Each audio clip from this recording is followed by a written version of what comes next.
Good morning, everyone. This morning we are going to talk about economic subject.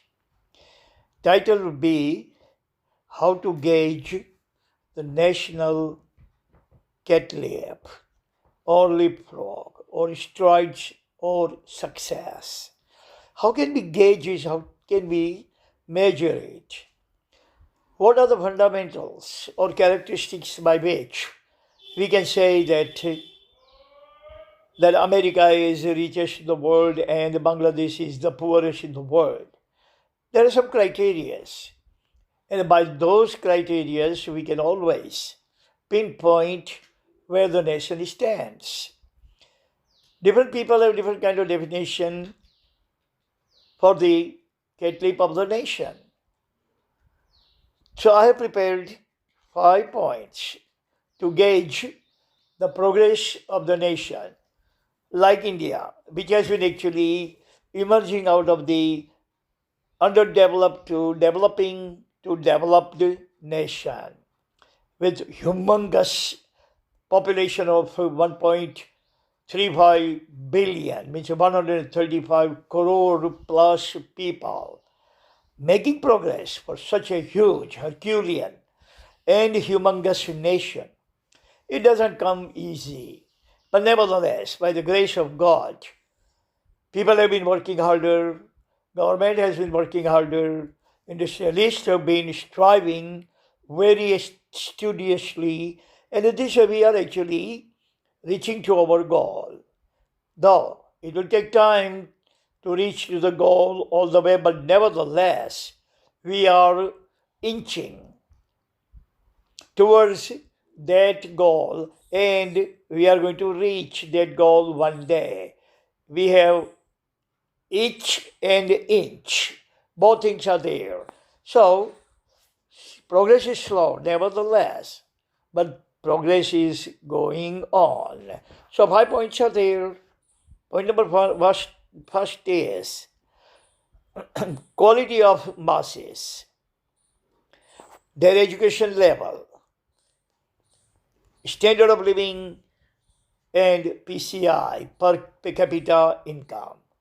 This is first criteria to gauge, to measure the progress of the nation.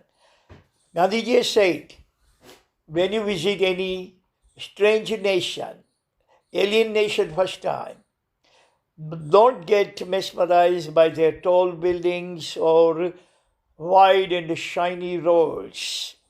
But mesmerism should be coming from the quality of people. You should mesmerize by the quality of people, how educated they are, how well mannered they are, how polite and helping nature they have, how they talk to you, what kind of linguistic they use, what kind of body language, what kind of facial expression, how they welcome you, how they greet you, how they help you, and what is their education level. Gandhiji has said. So that is the most important thing. Nations don't grow great or don't grow gory by themselves, but it is the demography of the nation which actually makes the nation either great or gory. Scandinavia, America, Europe, Japan, now China and India.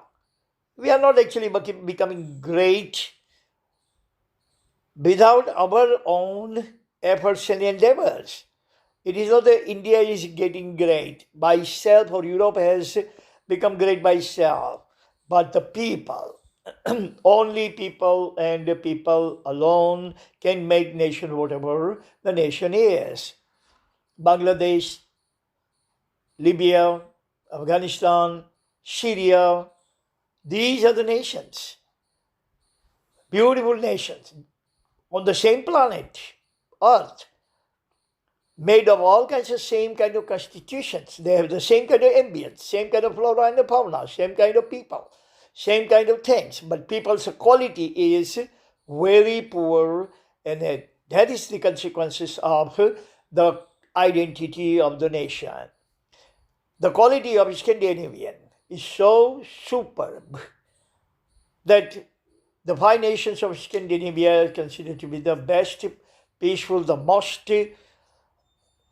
worthy living nations on this planet. And then now you go to most of the Middle East countries, most of the African, Latin Americans, they are worst worthy living nations because the quality of the people is so poor. Point number 2 is more kids in the nation must be in the school other than on playgrounds or in the street. Law and order must be maintained. Prisons must be empty. School must be full. So this proves this is the worst characteristic of America, as you know. People are killing people left and right. Students are killing students left and right. Over there, jails are more saturated than schools are. Other than that, America is the most beautiful heaven on the planet. But no, without law and order, without personal and national and social security, nation cannot be enjoyable to live. Ambience cannot be safe and sound for anyone to live and bring kids in the world and bring them up.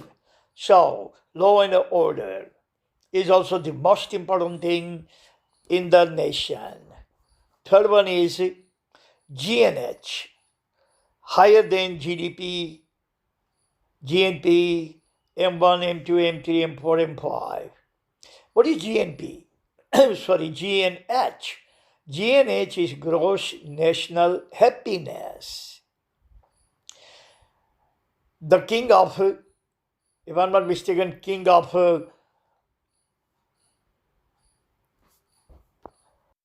the king of Bhutan, if I'm not mistaken, was once asked a very small question, very simple question by the reporter.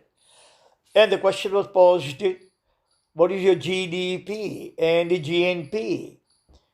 The king of Bhutan, Wangchuk, said, I don't care about GDP and GNP. I care about GNH. I care how my people are happy. Gross national happiness. Not gross national product, but gross national happiness. Wherever you live, you are happy, that counts, that matters. Nothing else matters. You may be millionaire in America, but you don't know, unfortunately, my younger brother lost his 25 years old son in America. Someone shot him. Now what about his happiness? He is very happy. Materially, he is saturated, he is loaded. So that is not happiness. Absolutely, positively not happiness. So, nation must have law and order. People should be polite. People should be humble. People should be harmonious.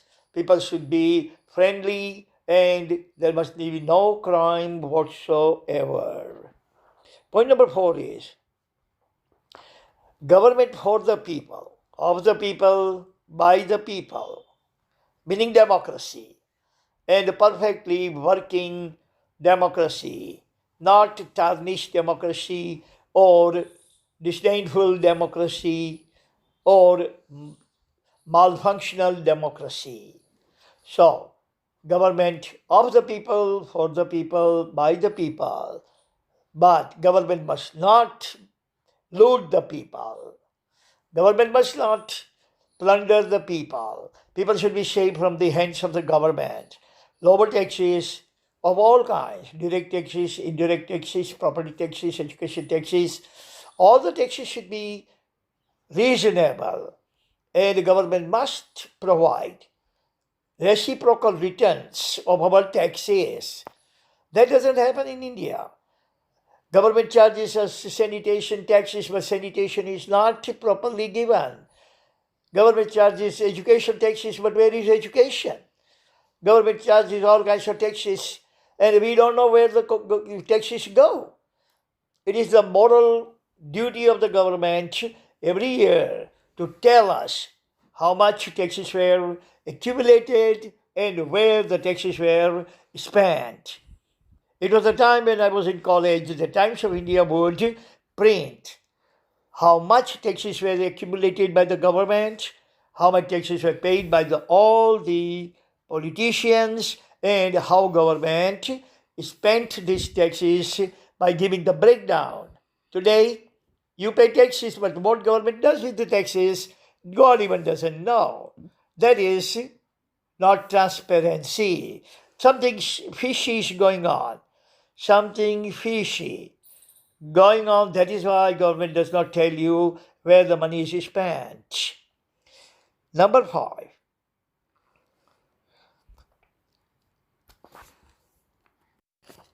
Number 5 comprises of fairness, that is social fairness. In society, Hindu, Muslim, black, white, Jews, Gentile, everybody should be equal. There should not be 4 classification of the society like we used to have before, Brahmin and the Kshatriya and the Vaishya and the Shudra. No.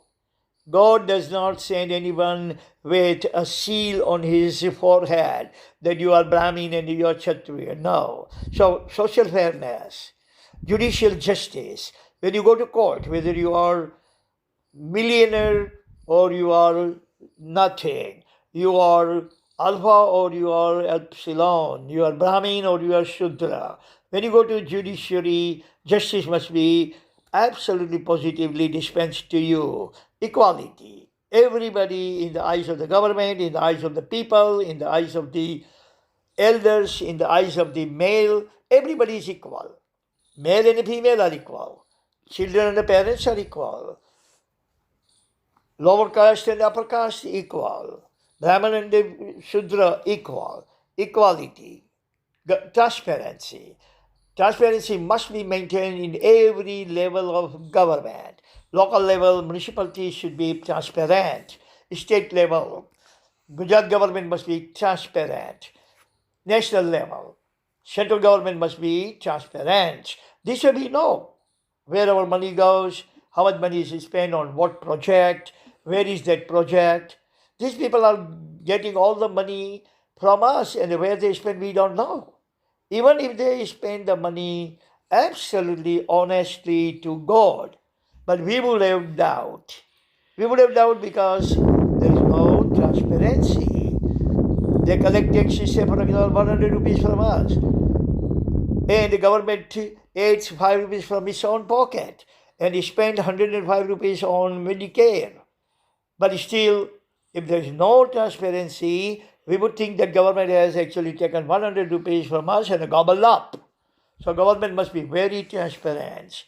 Lower cost of living, lower taxes, lower interest rate, and Ram Rajya all over the place. That is the way we can gauge our national cat lab. Thank you very much for listening. That's all the time we have. Next time we're going to talk about something else. Until then, God bless all of us. Amen. Sorry guys, there's one small footnote. One of my dedicated students named Hardik Parmar has sent me a request to write about Baba Sahib Ambedkar. But Baba Sahib Ambedkar's life material and his performance and his accomplishments are so vast that I cannot actually fit every single thing in 10 minutes video. So I'm going to write about it today and post it on my Facebook. So Parmar, if you are listening to me, please bear with me and read it and you are going to learn more. Thank you very much again.